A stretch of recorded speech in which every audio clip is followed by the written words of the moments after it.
Hello, আমি ডলি। আজকের ভিডিওটা আমার মায়ের হাতের স্পেশাল নিরামিষ আলু পটল পনির রেসিপি।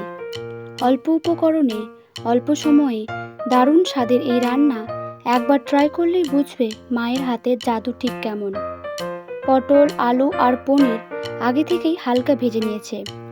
কড়াইয়ে তেল গরম করে কাঁচা লঙ্কা, পাঁচফোড়ন, তেজপাতা আর হলুদ দিয়ে ভেজে রাখা আলু দিয়ে দিয়েছে। তাতে স্বাদ মতো নুন, শুকনো লঙ্কা বাটা আর জল দিয়ে আলু সেদ্ধ করতে দিয়েছে। আলু সেদ্ধ হয়ে আসলে পটল, আদা জিরা বাটা আর একটু তেল দিয়ে ভালো করে নাড়তে হবে।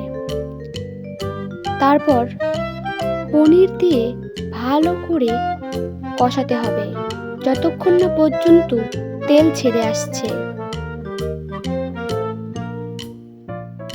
এরকম তেল ছাড়লেই বুঝতে হবে হয়ে গেছে।